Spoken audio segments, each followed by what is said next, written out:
রাঙামাটির দ্বিতীয় দিনে বাংলাদেশের সুন্দর পাখিগুলোর খোঁজে আমরা পেয়েছি এমন এক চমৎকার শালিক পাখিকে, যে পাখিটা সূর্যের আলোতে নিজের শরীরের রং বদলাতে পারে। হাই, আমি অর্ণব। আজকে ওয়াইল্ড লাইফ ফিল্ম মেকিং শেখার 19 নম্বর দিন। রাঙামাটির প্রথম দিনে আমরা পেয়েছিলাম বাংলাদেশের খুবই চমৎকার একটা পাখি পাকড়া ধনেশকে। সেই দিন সারাদিন ঘোরাঘুরির পরে আমরা রাতে খাবার খাওয়ার জন্য একটা লোকাল পাহাড়ি রেস্টুরেন্টে যাই। সেখানে আমরা নর্মাল খাবারের সাথে পাহাড়িদের খুবই পছন্দের ব্যাঙের ভুনা আর শামুকের চচ্চড়ি দিয়ে রাতের খাবারটা শেষ করি। পরের দিন সকালবেলায় পাখি খুঁজতে বের হয়ে যে পাখিগুলো আমাদের সবার আগে চোখে পড়ে সেগুলো হলো বিভিন্ন প্রজাতির বুলবুলি পাখি। প্রথমেই দেখতে পাই সুন্দর কালোঝুটি বুলবুলি পাখিটা, যেটা খুব সুন্দরভাবে গাছের উপরে বসেছিল। তার থেকে একটু সামনে শিকার করতে দেখি ধলা গলা বুলবুলি পাখি। আর এটাই প্রথমবার আমি ধলা গলা বুলবুলি পাখিটাকে সামনাসামনি দেখতে পেয়েছি, তাই একটু সময় নিয়ে পাখিটাকে ক্যামেরা বন্দি করার চেষ্টা করছিলাম। আর তখনই জঙ্গলের ভেতর থেকে একটা জলপাই বুলবুলি পাখি এসে গাছের ডালে বসে। সাধারণত জঙ্গলে আসলে সব থেকে বেশি এই বিভিন্ন প্রজাতির বুলবুলি পাখিগুলোকে দেখা যায়। আরেকটা পাখিও আছে যেটাকে আপনি খুব সহজেই জঙ্গলে দেখতে বা শুনতে পাবেন, আর সেটা একটা ফিঙ্গে পাখি প্রজাতি, যার নাম গ্রেটার র্যাকেটটেল ড্রঙ্গো। একদমই একই রকম দেখতে আরেকটা পাখি কিন্তু আছে, সেটার নাম লেসার র্যাকেটটেল ড্রঙ্গো।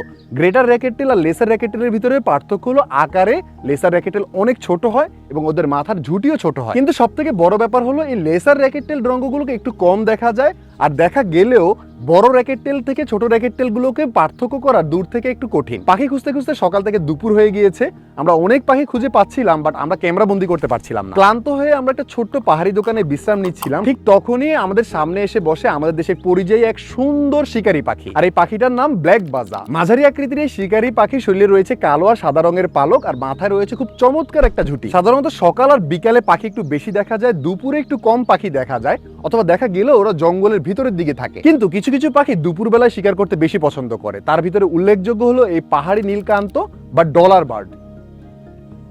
এরপরে আমাদের সেই কাঙ্ক্ষিত পাখিটাকে খোঁজার জন্য আমরা রওনা দিয়েছি রাঙামাটির একটা খুবই সুন্দর বৌদ্ধ মন্দিরের উদ্দেশ্যে। নদী পার হতে না হতে আমার চোখে পড়লো কিছু মানুষ গামছা দিয়ে মাছ শিকার করছিল। আর মজার ব্যাপার হলো তারা কিন্তু গামছা দিয়েই অনেকগুলো ছোট ছোট মাছ ধরে ফেলেছে। বৌদ্ধ মন্দিরে এসে আমাদের খুব একটা বেশি সময় লাগেনি আমাদের সেই কাঙ্ক্ষিত শালিক পাখিটা খুঁজে বের করতে। আসার সাথে সাথে একটা তীক্ষ্ণ ডাক আমাদের কানে এসে লাগে।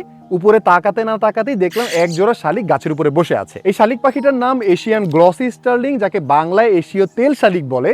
তেল শালিক বলার কারণ ওর শরীরটা দেখতে তেলতেলে, জলজলে লাল চোখ আর মেটালিক গ্রিন বডি। দেখতে মনে হয় যে পাখিটা বাংলাদেশকে রিপ্রেজেন্ট করতেছে। আর একটা মজার বিষয় হলো এই পাখিটার শরীরে সূর্যালো কিভাবে পড়ছে সেটার উপর ডিপেন্ড করে এর শরীরের রং পরিবর্তন হয়। মাঝে মাঝে পাখিটা দেখতে মেটালিক গ্রিন, মাঝে মাঝে দেখতে পার্পল, অথবা মাঝে মাঝে দেখতে ব্লু লাগে। আর আমাদের ভাগ্য এতটাই ভালো এই গ্লসি স্টার্লিং জোড়াটা বাসা বানানোর মুহূর্ত আমরা ক্যামেরা বন্দি করতে পারি। যদিও বন এবং বাসস্থান ধ্বংসের কারণে এই পাখিগুলোর সংখ্যা দিন দিন কমে যাচ্ছে, তাও পাহাড়ে আসলে মাঝে মাঝে দুই একটা পাখিকে দেখা যায়। তো আপনাদের এই সবুজ শালিকটা কেমন লেগেছে অবশ্যই কমেন্ট করে জানাবেন, আর আপনি এই শালিক সম্পর্কে আগে জানতেন কিনা সেটাও কমেন্ট করে জানাবেন।